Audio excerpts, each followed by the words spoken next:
Namaskar, good morning, and welcome back to my YouTube channel, Back from the Jaws of Danger. आज सबसे पहले हम Corbett के दूसरे ह्यूमन अटैक पे डिस्कस करेंगे जो ढेला जोन में हुआ, जहां एक लेडी को टाइगर ने मार दिया। ये परसों की बात है, आज हो गई 31, मेरे ख्याल ये 29 जनवरी 2024 की बात है। तो बड़ी अफसोस की बात है कि हम कहते थे कि ज़्यादातर टाइगर्स जो हैं, एक तो मैंने आपको बोला कि टाइगर ज़्यादातर दिन में किल कर लेते हैं, वो जंगल के राजा हैं, उनको लेपर्ड्स की तरह अंधेरे में वेट करना नहीं पड़ता है। ये निशाचर है, ये रात में ज़्यादा अपनी हरकतें जो है उजागर करता है, अटैक करता है। बट टाइगर्स को उसकी ज़रूरत नहीं होती है, उनको कोई डर नहीं होता है। और फिर ये जो current generation of tigers and leopards हैं, ये खासकर टाइगर्स हैं, ये तो पले ही इंसानों को देखते देखते हैं। तो जो थोड़ा बहुत डर था हाथ से 30 साल पहले, 40 साल पहले या उससे पहले टाइगर्स को ह्यूमन से, वो भी ख़त्म हो गया। और ये मेन कारण है कि अब की बार आप देखिए, जो इसने चुकम में अटैक किया एक इंसान के ऊपर, जो बेचारा रिलीफ करने गया था अपने को, 62 साल के थे वो तो अकेला गया था। चलिए वो तो मानते हैं, ऐसे को ढूंढते हैं। पर ये जो लेडीज़ थी, ये जो लकड़ी बीनने गई थी ढेला जोन में, ये 7 से 8 लोग थे और उसमें से एक को ले लिया उसने, एक ग्रुप में से एक को उठा लिया। तो इसका आप इंडिकेशन समझ रहे हो, इसका मतलब वो फियर जो इंसानों का है वो ख़त्म हो गया। मैंने कितने वीडियोज़ में ये बोला है कि ये, और कॉर्बेट में ये जो पॉपुलेशन है ना, ये ज़रूरत से ज़्यादा बढ़ गई है। तो उनकी जो टेरिटोरियल एरियाज़ हैं वो कम हो गए। तो ये मान के चलिए कि आज 2 अटैक हुए हैं, आने वाले टाइम पे अगर फॉरेस्ट वालों ने उस पर सख्त कदम नहीं उठाया कि कुछ टाइगर्स को रीलोकेट करे कहीं बाहर दूर, तो इस तरह के और अटैक्स होंगे। ऑलरेडी लोगों ने उस एरिया में, पूरा कॉर्बेट के अंदर कई एरियाज़ में, जंगल एरियाज़ के अंदर अपनी बस्ती बना रखी है, यानी एक तरीके से इंक्रोच कर रखा है। और ये उनके जान के लिए बहुत ही ज़्यादा ख़तरनाक है जैसा हो रहा है। आज अगर मैं बोलूँ कि कॉर्बेट की तुलना अगर मैन ईटिंग टाइगर्स के हिसाब से ले, जितना हम पहले एक टाइम पे सुंदरबन को बोलते थे हमेशा, तो कॉर्बेट उसी कैटेगरी में आ गया। चाहे वो कॉर्बेट के अंदर हो, चाहे कॉर्बेट के थोड़ा बाहर हो, कई हरकतें हुई हैं पिछले 6 महीने, कई ह्यूमन किल्स में, तो जो बड़ी चिंता की बात है। दूसरा, कल बड़ी, मेरे अंकल हैं बीमार हो रहे, तो मेरे जितने वीडियोस बीच में मैंने डाले थे, जो कल डाले हैं, परसों डाले हैं, नरसों डाले हैं, ये सब मैं पहले रिकॉर्ड कर लेता हूँ। ये वो रिकॉर्डेड है, इधर मैंने बहुत दिनों के बाद एक वीडियो आज रिकॉर्ड कर रहा हूँ। तो क्योंकि मेरे एक अंकल है वो बहुत बीमार हैं, तो उनके हॉस्पिटल की ड्यूटी में मेरे को रहना पड़ता है। वो मेरे बहुत क्लोज़ हैं। जब मैं अपनी प्रॉपर्टी के उसमें जाता हूँ, केसेस में जाता था, तो जवानी से उन्हीं के साथ जाता रहा। और आज बहुत ही सीरियस कंडीशन में है। It is a matter of life and death. वो उस कंडीशन पे इस समय लाई कर रहे हैं। तो I have to give my maximum time to the family and at the hospital. Anyway, भगवान करे कि उनकी तबीयत ठीक हो जाए किसी तरह। अब आते हैं, एक बड़ी खुशखबरी और मिल गई। कल मैं वहाँ बैठा हुआ था हॉस्पिटल में ही नीचे, तो मेरे को एक जेंटलमैन मिले जो बिहार से आए थे, जहाँ से मैं हूँ ओरिजिनली। तो उन्होंने, मेरे ग्रैंडफादर बैरिस्टर थे, Banka is my district in Bihar. तो उन्होंने बताया, मेरे उनको, मेरे ग्रैंडफादर को बोलते थे शशि भूषण बाबू। तो शशि भूषण बाबू ही करते हैं। अब चाहे वो आप सिंह हो, पांडे हो, सिन्हा हो, अगर कोई रिप्यूटेड आदमी है तो उसको बाबू के नाम से होता था, और या तो फिर लॉर्ड साहब बोलते थे मेरे डबल ग्रैंडफादर को। I am talking about my double grandfather. ये ईश्वर चंद विद्यासागर के भी साथ कलकत्ता में पढ़े थे। बैरिस्ट्री उन्होंने जो लॉ की डिग्री ली थी वहीं से ली थी। फिर यहाँ आके ये प्रैक्टिस इसलिए करना चाहते थे कि छोटा सब डिवीज़न था, ये डेवलप हो। पर जो सबसे इंटरेस्टिंग बात ये पता लगी कि my father had met Jim Corbett साहब जब ये मोकामा घाट में रेलवे की कॉन्ट्रैक्टरी करते थे, तो रेलवे का कोई केस था जो मेरे डबल ग्रैंडफादर के पास आ गया था, शशि बाबू के पास। तो इस सिलसिले में जब ये गए थे तो जिम कॉर्बेट उस समय बड़े यंग थे, 19-20 साल की उम्र में उन्होंने वो कॉन्ट्रैक्टरी का, रेलवे कॉन्ट्रैक्टरी का मोकामा घाट बड़ा फेमस है। वो फेमस बाद में जब मैं जाता था 80s में 90s में, मोकामा घाट तो माफिया, सैंड माफियाओं की जगह थी। मोकामा एक जगह है जहाँ पर बीच में एक नदी है और फिर वो घाट पड़ता है, इसीलिए उसका नाम मोकामा घाट है। और वहाँ से सैंड माफिया, जितने भी बिहार पॉलिटिकल पार्टीज़ को फंड करने वाले माफियाज थे, बड़े बड़े लीडरों को वहाँ के, वो वहीं थे और दबदबा रहता था। तो मोकामा बदनाम भी था उस वजह से। बट जिस समय जिम कॉर्बेट साहब वहाँ थे तो ये रेलवे के कॉन्ट्रैक्टर थे मोकामा घाट में। And my double grandfather Shashi Bhushan Sinha was very lucky to meet him there. और क्योंकि वो उनका रेलवे का कोई केस था, used to go to Mokama, तो वहाँ ये तो बड़ी खुशी की बात है कि मैं वाइल्ड लाइफ में हूँ, अपना यूट्यूब चैनल है, मैं फादर के साथ इतने साल जंगलों में रहा हूँ और आज जो हिंदुस्तान का सबसे बड़ा शिकारी माना जाता है, उससे मेरे ख़ानदान का कोई इंसान मिल चुका है और कई बार मिल चुका है। एनीवे, तो जो हम टॉपिक बता रहे थे कि टाइगर्स अब ग्रुप पे भी अटैक करने लगे हैं, मोटरसाइकिल वालों पे भी। देखिए आप वेरिएशंस देखिए इनकी अटैक की। इवन कार के ऊपर एक टाइगर लास्ट ईयर कूदा था जब वो हादसा हुआ था मोहान का, जो लड़के को खींच के ले गया था मोटरसाइकिल से, मोहान का टाइगर लास्ट ईयर वाला। ये तो मोहान का टाइगर जो चुकम में है, ये दूसरा टाइगर है। तो Mohan is also famous like सुंदरकाल in Corbett, कि जहाँ मैन ईटिंग टाइगर्स बीच बीच में रहे। उसके पहले जिम कॉर्बेट साहब के टाइम पे भी मोहान का एक टाइगर हुआ था जो बड़ा फेमस हो गया था, उसने कई ह्यूमन किल्स किए थे। तो ये सिलसिला कभी ख़त्म होने वाला नहीं है जब तक जंगल डिपार्टमेंट, फॉरेस्ट डिपार्टमेंट इसको सॉर्ट आउट नहीं कर रहा है कि अगर ओवर पॉपुलेटेड टाइगर है वहाँ पर कॉर्बेट के अंदर, तो it needs shifting of nearly 15-20 tigers from there. खासकर वो जो शेरनियाँ बच्चे दे रही है, शेरनियाँ बड़ी प्रोटेक्टिव होती है। जब बच्चे दे देती है ना, फिर वो बच्चों को 2 साल 2.5 साल जब भी अपने साथ रखती हैं, वो प्रोटेक्टिव भी होती है, उनके साथ वो हंड भी करते हैं बड़े होके थोड़ा, और माँ से वो गुण सीखते हैं। बट अगर उनको फिर 2.5 साल 3 साल जब हो जाता है तो बच्चे मूव आउट हो जाते हैं। मूव आउट कहाँ करेंगे? अगर दाएं जाते हैं, बाएं जाते हैं, आगे जाते हैं, पीछे जाते हैं, वहाँ कोई ना कोई टाइगर की टेरिटरी है। अगर टेरिटरी है तो जगह कहाँ बनाएंगे? इन फाइटिंग में मर सकते हैं क्योंकि अभी इतनी एक्सपीरियंस नहीं है। तो वो क्या करते हैं, ज़्यादातर स्टे कर जाते हैं उसी एरिया में जहाँ उनकी माँ है। बट माँ एक टाइम के बाद बर्दाश्त नहीं करती है कि उसकी टेरिटरी में बच्चे ज़्यादा रहें। जब तक उनको ग्रूम करना है तब तक तो वो बर्दाश्त करती है, क्योंकि मालूम है जहाँ माँ होगी वहाँ कोई ना कोई मेल टाइगर भी होगा जो डोमिनेंट है। अमूमन एक मेल टाइगर के पास 2-3 टाइगर्स उसकी टेरिटरी में रहती हैं। तो इन बच्चों की जगह नहीं रहती है, ये मूव आउट कर जाते हैं, किसी तरह छिपते छुआते छोटी से एरिया पे ऑपरेट करते हैं और फिर शिकार नहीं मिलता है। डर के मारे रहते हैं कि दाएं से बाएं से कोई बड़ा टाइगर ना आ जाए जो हमें भगा दे, या तो भाग के बहुत दूर चले जाएंगे। अब जब भी कोई इस तरह का इनसिक्योरिटी होती है इस जानवर के अंदर, क्योंकि नेचर से तो वो किंग है चाहे बच्चा ही हो, बट जब इनसिक्योरिटी होती है ना, तब इस तरह के ह्यूमन अटैक्स होने की संभावना हमेशा होती है कि जो सामने मिले ले लो, जो इजीली मिले ले लो। टाइगर्स के अंदर एक खासियत होती है कि वो बहुत बस्तियों के नज़दीक अपना बसेरा या टेरिटरी नहीं बनाएंगे। लेपर्ड्स कहीं भी बना सकते हैं।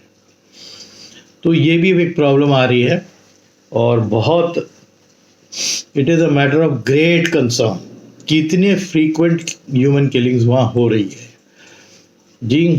तो आई थिंक ये फॉरेस्ट वालों के लिए बहुत सीरियसली लेना है और जो NTCA है उसको भी बहुत सीरियसली लेना है कि रीलोकेशन का काम जल्दी करें बिफोर आने वाले टाइम पे आप ये मान के चलिए ये मार्च तक बहुत डेंजरस टाइम है। ये 3-4 महीने में पता नहीं कितने मिसहैप और हो जाए ऐसे एनिमल ह्यूमन कॉन्फ्लिक्ट वाले। ओके, अब हम आते हैं लेपर्ड के ऊपर। ये देखिए बड़ी खूबसूरत एक तस्वीर है अंधेरे में ये। अब इसमें आप पीछे से देखेंगे और मैं इधर बैठा हुआ हूँ तो ऐसा लग रहा है कि मेरे को देखा है पेड़ के आड़ से छुपा हुआ है और ये घात लगाएगा। आज जो ये जैकेट में पहना हुआ हूँ ना, मेरा पहला वीडियो अगर आप देखेंगे जिसमें सिक्किम में मेरे को एक टाइगर लेपर्ड ने फॉलो किया था, अंधेरे में एक ऐसा सिचुएशन आ गया था कि गाड़ियाँ बंद हो गई थी तो मेरे को अपने जहाँ मैं जिस होटल में रुका था काम से, क्रिकेट के काम से गया था, जब फील्ड से आ रहा था, रात का सन्नाटा था और सब गाड़ियाँ स्ट्राइक की वजह से रुक गई थी, तो मेरे को 4 या 5 किलोमीटर वॉक करना था जब मैंने ये फील किया था कि कोई मेरे को फॉलो कर रहा है। बट ये समझ ही में नहीं आ रहा था कौन फॉलो कर रहा है। हालांकि मैंने फिर बाद में एक हाथ में डंडा मेरे को मिल गया था, ले लिया था और थोड़ा सा लंबा चौड़ा हूँ मैं, तो मेरे को ये मालूम था अगर ये पीछे से अटैक करेगा तो मैंने अपनी दूरी बना ली थी, जिस जगह से आवाज़ आ रही थी वहाँ से दूरी बना ली थी। बट यही इसी जैकेट पे मैंने वो वीडियो बनाया पीला, तो ये आज जो पहना हूँ वो देख के याद आ गया कि आई वॉज फॉलोड। एंड उस दिन तो कंफर्म नहीं था कि मैं भालू फॉलो कर रहा है कि लेपर्ड फॉलो कर रहा है, टाइगर नहीं है, कि कुछ पैरानॉर्मल चीज़ है जो मेरे को पीछा कर रही है। तो बहुत सियर गया था, बहुत पसीना आया था मेरे को उस दिन। इंसान हूँ क्या करूँ, और वो भी अकेला, नो वन अराउंड। इस तरफ जंगल, इस तरफ जंगल, और फिर बस्तियाँ भी थी बीच बीच में। बट उस समय सन्नाटा था क्योंकि रात हो गई थी, 9 साढ़े 9 बज गया। तो इस जानवर की एक कहानी आपको और बताता हूँ। ये मध्य प्रदेश में मेरे फादर के कैंप में किसी ने ये रिपोर्ट किया था। वहाँ ये एरिया आपके उस एरिया के पास है, कान्हा से थोड़ा सा अलग हटके, यहाँ पर वाइल्ड डॉग्स भी थे। तो वाइल्ड डॉग की एक बिच को, यानी जो फीमेल थी, ये अपॉर्चुनिस्ट, मौका परस्त जानवर होता है।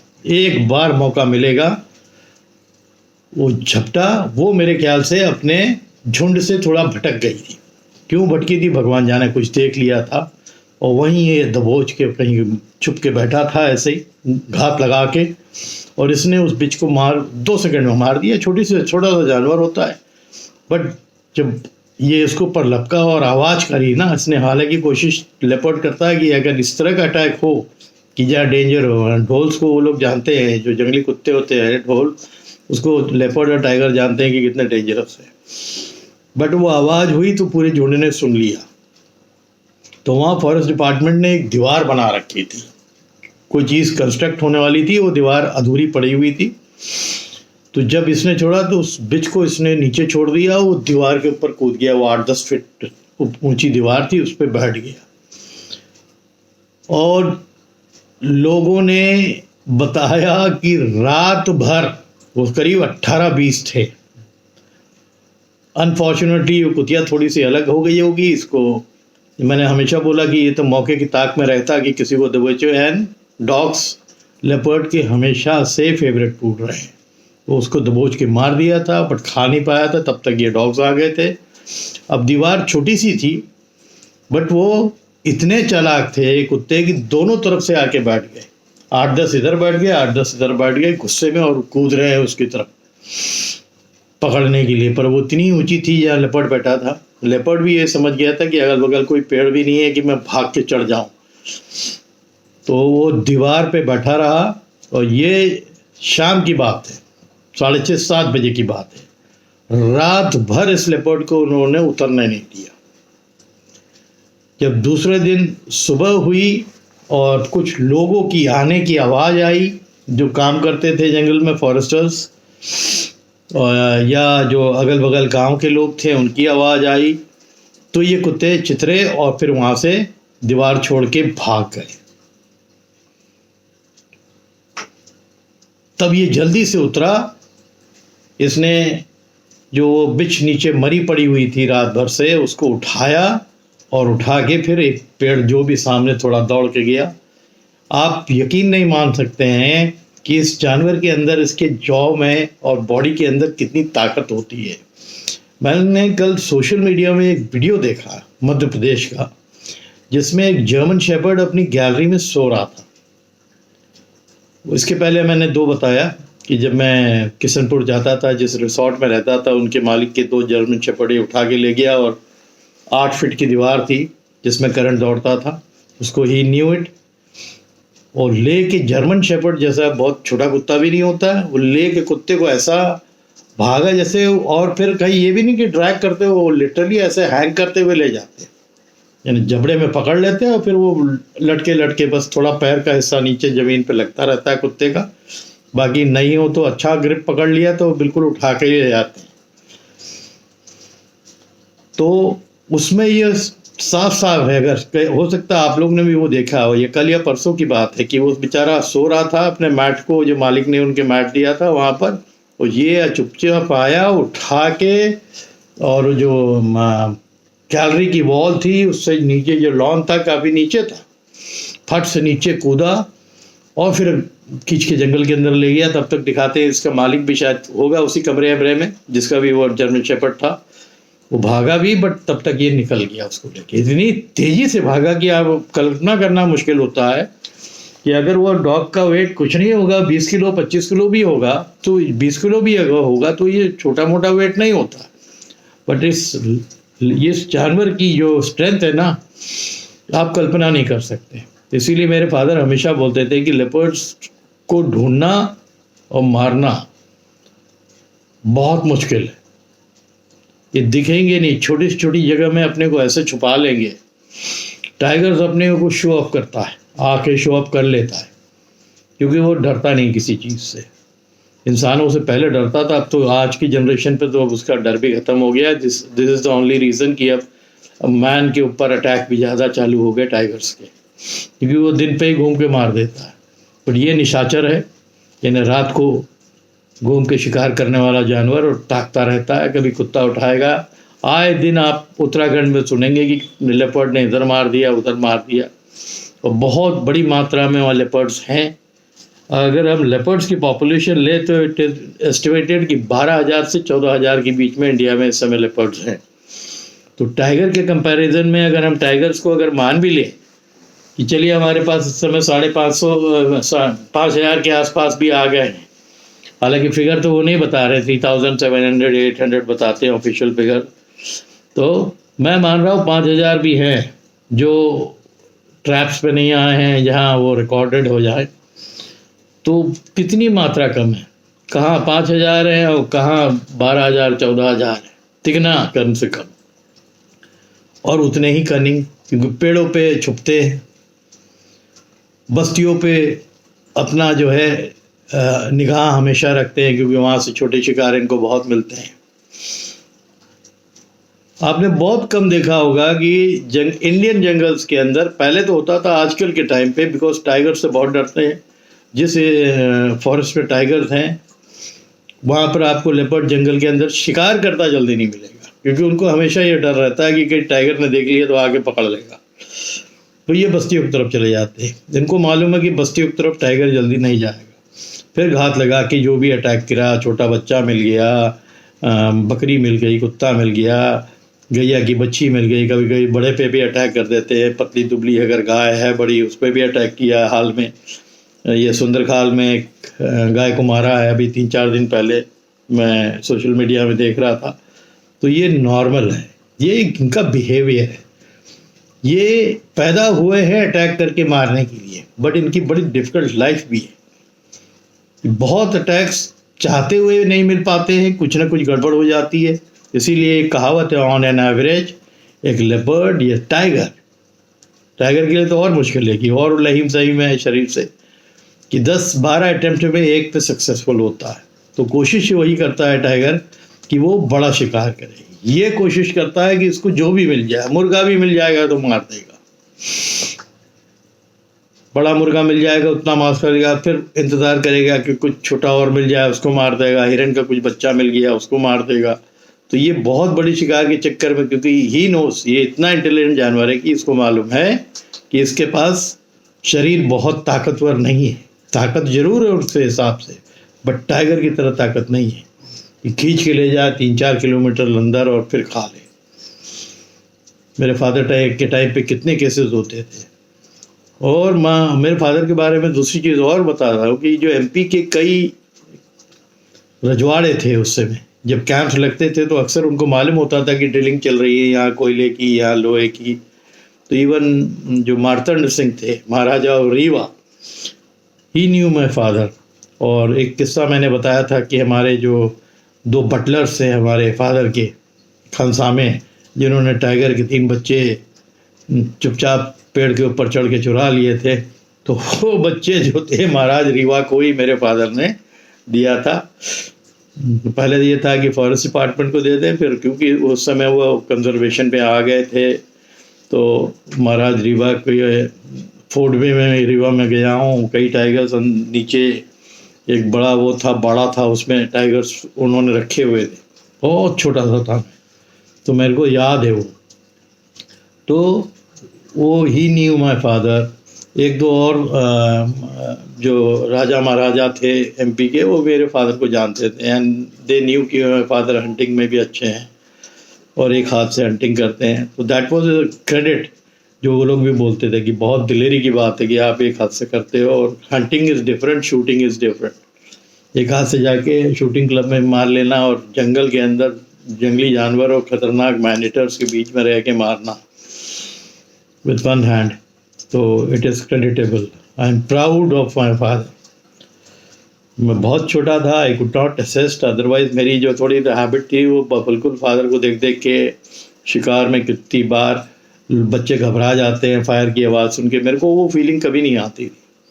आई यूज्ड टू गेट एक्साइटेड जब फायर आयर होता था। वो एक एज ही उसकी होती थी, आप जो देखते हो आप वैसे ही बनना चाहते हो। तो मैंने आपको पहले ही बताया कि मेरे पिताजी मेरे रोल मॉडल थे।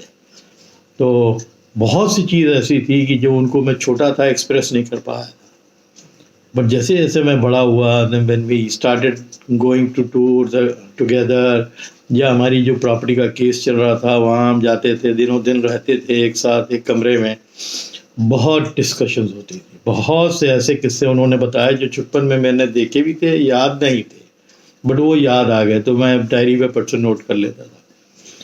मैं 2 लाइन नोट कर लेता था, मेरे को पूरी कहानी याद आ जाती थी, क्योंकि बाबा जब बताया करते थे।